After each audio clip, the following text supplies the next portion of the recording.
చిన్న స్టోరీ చెప్పి యోసేపు గురించి మనం మాట్లాడుకుందాం, సరేనా? అయితే చాలా రకాలు అన్ని పూల చెట్లు మీకు తెలుసా? తెలుగులో చెప్తే మీకు అర్థమవుతుందని నాకు ఇంగ్లీష్ సరిగ్గా రాదు కాబట్టి. సన్ఫ్లవర్ తెలుసా మీకు? సన్ఫ్లవర్ ఒకటి, గులాబీ పువ్వు ఒకటి, రోజ్ ట్రీ అనమాట, గులాబీ చామంతి చెట్టు ఒకటి, మళ్ళీ సన్నజాజి చెట్టు మీకు తెలుసా? సన్నంగా ఉంటుంది కదా, ఆడపిల్లకి బాగా తెలుసు, మొగలు సరిగ్గా తెలియదు. సన్నజాజి, ఈ 4 చెట్లు ఒకరికొకటి మాట్లాడుకుంటున్నాయంట.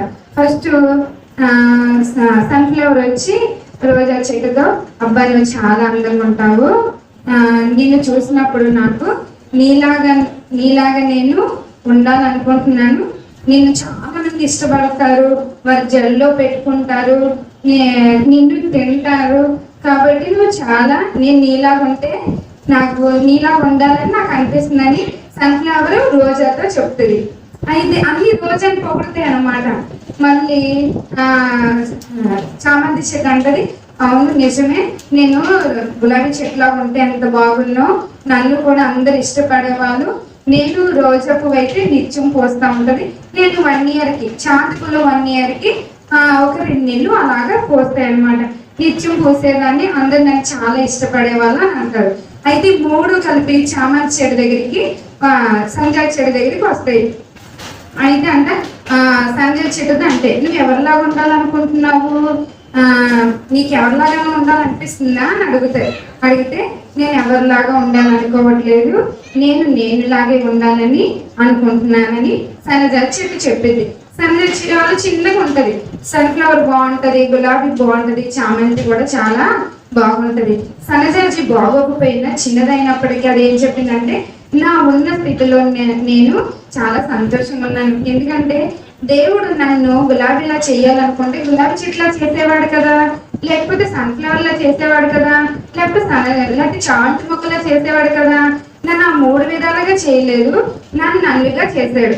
వారికి ఇచ్చిన తలాంతు వాళ్ళకి ఇచ్చారు, నాకు ఇచ్చిన తలాంతుని దేవుడు నాకు ఇచ్చాడు, నన్నుగా దేవుడు ఏర్పాటు చేసుకున్నానని ఆ 3 చెట్లతో చెప్తాయి. అప్పుడు ఆ 3 అనుకుంటే నిజమే కదా, మనకి ఎంతో సౌందర్యాన్ని ఇచ్చాడు దేవుడు, ఎంతో అందాన్ని ఇచ్చాడు, నాకు సన్ఫ్లవర్ అనుకుంటే నాకు చాలా అందం ఇచ్చాడు అనుకోండి, అలాగే చామంతి కూడా అనుకోండి, అవును కదా నాకు కూడా చాలా దేవుడు అందాన్ని ఇచ్చాడు కదా, అలాగే గులాబీ చెట్టు కూడా నిజమే కదా, నాకు కూడా దేవుడు నేను మిమ్మల్ని బట్టి నేను గర్వించాను, లేదు మీ అందరికి ఇచ్చే తలాంతు మీకు ఇచ్చాడు దేవుడు, నాకు ఇచ్చేదాన్ని నాకు ఇచ్చాడని, అవన్నీ కూడా సన్నజాజి చెట్టు ద్వారా వారన్నీ మారు మనసు పొందుతాయి, వాటిలో అవి ఉన్న దానిలో వారు సంతోషించడానికి అవన్నీ ఇష్టపడతాయి.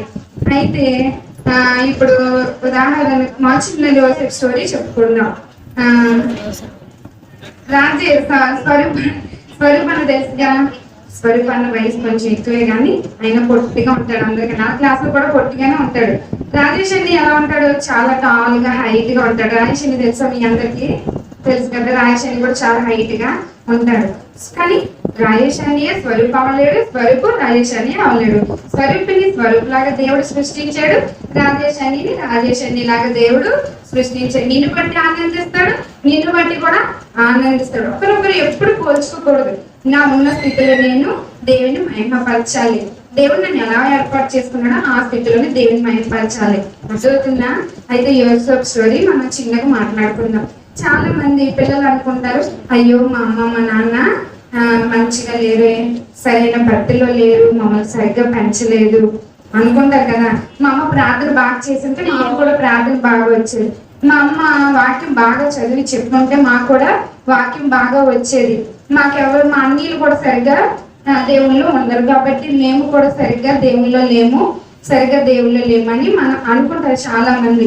అవునా? చుట్టూ ఉన్న పరిస్థితులను బట్టి మేము బాగా ఎదిగే వాళ్ళమి, వాళ్ళు బాగుంటే, మా అమ్మ నాన్న బాగుంటే మేము బాగా ఎదిగే వాళ్ళం, వారు దేవుళ్ళు బలంగా ఉంటే మేము బలంగా ఉండేవాళ్ళమని అవన్నీ అనుకునేవి. అయితే యోసేపుని బట్టి మనం మాట్లాడుకుందాం, సరేనా? మీకు ఓసరవేలు తెలుసా? ఓసరవేలు తెలుసా? అది ఎలా, అది కలర్స్ మారుతుంది కదా. ఓసరవేలు లాగా ఎవరైనా ఉండాలనుకుంటున్నారా? అవునా? ఉండాలనుకుంటున్నారా, ఉండకూడదు అనుకుంటున్నారా? ఉండకూడదు అనుకుంటున్నారా? Very good. అయితే ఉండాలనుకున్న ఎవరు చేతులు ఎత్తండి. ఉండకూడదు అనుకునే వాళ్ళు చేతులు ఎత్తండి. అమ్మో, చాలా వెరీ గుడ్ మీ అందరూ. అయితే యోసేపు గురించి మనం మాట్లాడుకుందాం, సరేనా? యోసేపు తండ్రి ఎవరు? యోసేపు తండ్రి తెలిసిన వాళ్ళు చెప్పండి. వెరీ గుడ్ అండి. యాకోబు. యోసేపు తండ్రి యాకోబు. యాకోబు ఎలాంటి వాడు? తండ్రిని మోసం చేశాడు, అవునా? తండ్రిని మోసం చేశాడు, అన్నని మోసం చేశాడు, అలాగే తన మామయ్య అయిన లాబాన్ని కూడా మోసం చేశాడు. యోసేపు తల్లి పేరు ఏంటి తెలీదా? యోసేపు తల్లి పేరు రాహేలు. రాహేలు ఏం చెప్పింది? తన తండ్రి ఇంటి దగ్గర విగ్రహారాధన దొంగతనం చేసుకొని వచ్చి దాచిపెట్టి లేదని అబద్ధం చెప్పింది, అవునా? యోసేపు తండ్రి అబద్ధంగా చెప్పేవాడుగా ఉన్నాడు. యోసేపు తల్లి కూడా ఎలా ఉన్నది? యోసేపు తల్లి కూడా అబద్ధం చెప్పేదా, దొంగతనం చేసేదిగా ఉన్నది, అవునా? యోసేపు అన్నలు ఎలాంటి వాళ్ళు? నరహత్య చేసేవాళ్ళు, చాలా కఠినమైన స్వభావం కలిగిన వాళ్ళు యోసేపు అన్నలు. అదవుతున్నా? యోసేపు సహోదరులు అందరూ కూడా కఠినం అన్నమాట. యోసేపుని బాధ పెట్టేవాళ్ళు, యోసేపుని చంపాలని కూడా చూసేవాళ్ళు. అయితే అయినప్పటికీ యోసేపు వారందరి మధ్య ఎలా ఉన్నాడు?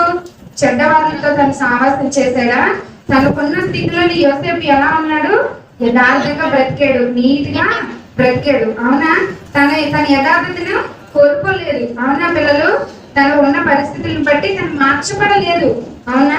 మనం కూడా మన చుట్టూ ఉన్న పరిస్థితి, స్కూల్కి వెళ్ళేటప్పుడు కానీ, లేదా ఇంటి దగ్గర ఉన్నప్పుడు కానీ, ఎక్కడైనా బయట ఎప్పటికీ ఇంట్లో ఉన్నప్పుడు ఏదో పరిస్థితులు మనకి అనుకూలంగా లేరు. మా అమ్మ మాకు సరిగ్గా లేరు, మా నాన్న మాకు సరిగ్గా లేరు, మా సహోదరులు దేవుళ్ళలో బలంగా లేరు కనుక మేము ఇలా ఉన్నామని అనుకోకూడదు.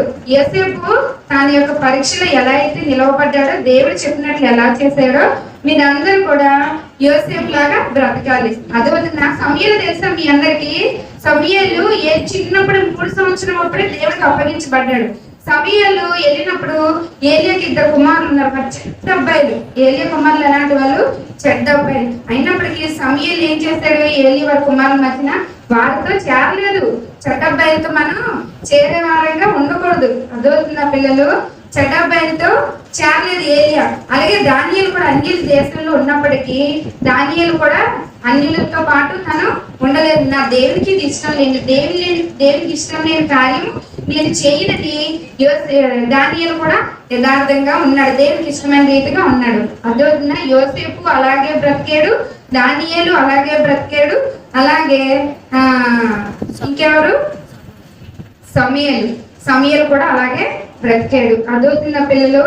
అలాగే మనకున్న చెడ్డ పిల్లలు ఉన్నారనుకో మన చుట్టూ, వాటితో మనం చేరేమనుకో వాళ్ళలాగే మారిపోయి వాళ్ళలాగే చెడ్డ పనులు చేస్తే మనం ఏమని అంటాము? ఓసరి వెళ్ళిలాగా ఉంటాం. అదవుతున్నా? ఓసరి వెళ్ళి ఏం చేస్తుంది? ఇందులోకి వెళ్ళిందనుకో ఈ కలర్ మారిపోయింది, మన జుట్టులోకి వెళ్ళిందనుకో మన జుట్టు కలర్ మారిపోయింది. అలాగా మనం మారిపోకూడదు. ఎక్కడున్నా సరే దేవుని మహిమపరిచేవారంగా ఉండాలి. అదవుతున్న పిల్లలు. ఈ చిన్న మాటలు దేవుడు దీవించింది గాక. ఆమేన్.